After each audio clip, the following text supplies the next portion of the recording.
आदमी जो अपनी बीवी से मिलने 4 महीने तक साइकिल चलाकर इंडिया से यूरोप पहुंच गया, लेकिन क्यों और ये आदमी था कौन? दोस्तों, ये कहानी एक आदमी पीके महानंदिया और इसकी बीवी शर्लॉट की है। पीके यानी प्रद्युम्ना कुमार इंडिया की स्टेट ओडिशा के एक छोटे से गांव में 1949 में पैदा हुआ था। इसकी फैमिली के माली हालात अच्छे नहीं थे। पीके को हमेशा से आर्ट्स में बहुत दिलचस्पी थी। इसने एक आर्ट स्कूल में दाखिला भी लिया, लेकिन इसके पास अपनी फीस पे करने के पैसे नहीं थे। लेकिन दोस्तों, इसी दौरान इसको इंडिया के कैपिटल दिल्ली में एक आर्ट्स कॉलेज में स्कॉलरशिप मिल गई। पीके बहुत खुश था।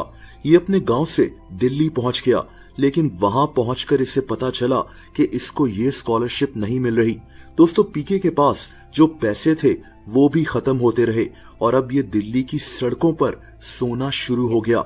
ये सड़कों पर लोगों के स्केचेस बनाकर और पेंटिंग्स बनाकर अपनी फीस पे करता था। कुछ लोग इसको खाने पीने की चीजें भी दे दिया करते थे। पीके की लाइफ मुश्किल में गुजर रही थी। दोस्तों, एक दिन रशिया की एक एस्ट्रोनॉट वेलेंटीना तेरेश्कोवा जो इंडिया आई हुई थी, इसने पीके से अपना स्केच बनवाया। ये इसके काम से बहुत इम्प्रेस हुई और इसने पीके को एक इवेंट में इनवाइट किया जहां इंडिया के कई मशहूर लोग आए हुए थे। पीके ने इस इवेंट पर इन लोगों के स्केचेस बनाए और इसके ये स्केचेस उस वक्त टीवी पर भी दिखाए गए। ये 1975 का वक्त था। पीके मशहूर तो हो गया, लेकिन इसके हालात अभी भी नहीं बदले। ये अभी भी दिल्ली की सड़कों पर लोगों के स्केचेस बनाकर जिंदगी गुजार रहा था। दोस्तों, 1975 में ही स्वीडन से एक लड़की शर्लॉट वॉन इंडिया घूमने फिरने के लिए आई हुई थी। ये अपनी दोस्तों के साथ बस पर यूरोप से इंडिया आई थी। शर्लॉट एक अमीर फैमिली में पैदा हुई थी, यहाँ तक कि इसकी फैमिली ने अपना एक जंगल तक खरीदा हुआ था। शर्लॉट इंग्लैंड में पढ़ाई कर रही थी, यानी इसकी और पीके की जिंदगियां बिल्कुल मुख्तलिफ थी। लेकिन आगे जो होने वाला था वो आपको हैरान कर देगा। दोस्तों, दिसंबर 1975 की एक शाम शर्लॉट की नजर पीके पर पड़ी, जो सड़क पर लोगों के स्केचेस बना रहा था। शर्लॉट ने भी अपना स्केच बनवाया, लेकिन इसको ये स्केच पसंद नहीं आया।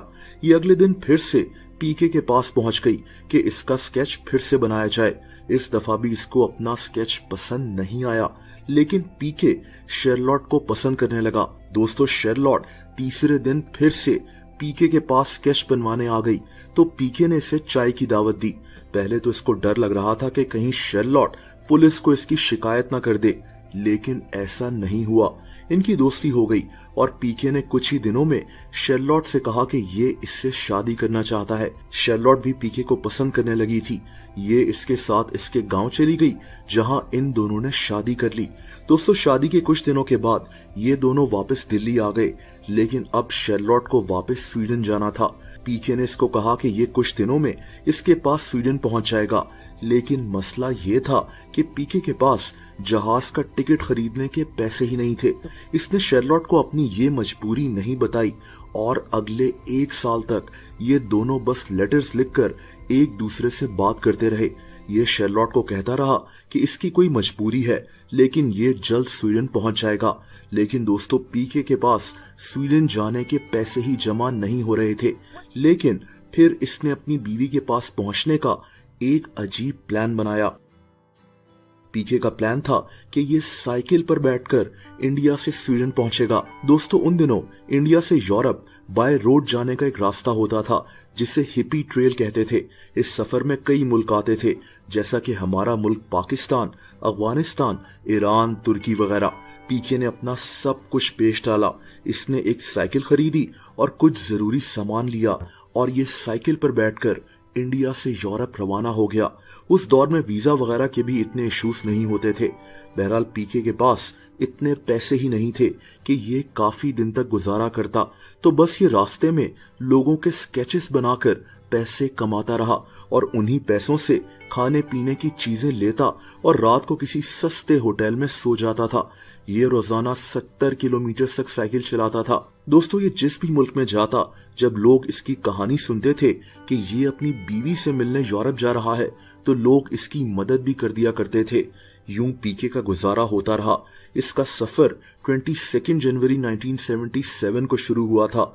इसने इस दौरान तकरीबन 11,000 किलोमीटर का सफर साइकिल पर तय किया था। 28 में 1977 को पीके यूरोप पहुंच गया, जहां ये यूरोपियन मुल्क ऑस्ट्रिया से स्वीडन ट्रेन पर पहुंचा और फाइनली 4 महीने के बाद ये साइकिल चलाकर अपनी बीवी के पास पहुंच गया। इसकी बीवी इसकी कहानी जानकर शॉक रह गई कि इसका शौहर इससे मिलने किस तरह से यहाँ पहुंचा है। दोस्तों इन दोनों ने स्वीडन में एक दफा फिर से स्वीडिश लॉ के तहत शादी की।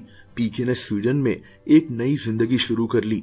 ये एक कॉलेज में आर्ट पढ़ाना शुरू हो गया, यहाँ तक कि आगे चलकर इस स्वीडिश गवर्नमेंट का आर्ट एंड कल्चर एडवाइजर तक बन गया। मतलब आप सोचें कि पीके सड़कों पर स्केचेस बनाता था और अब ये स्वीडिश गवर्नमेंट का हिस्सा था।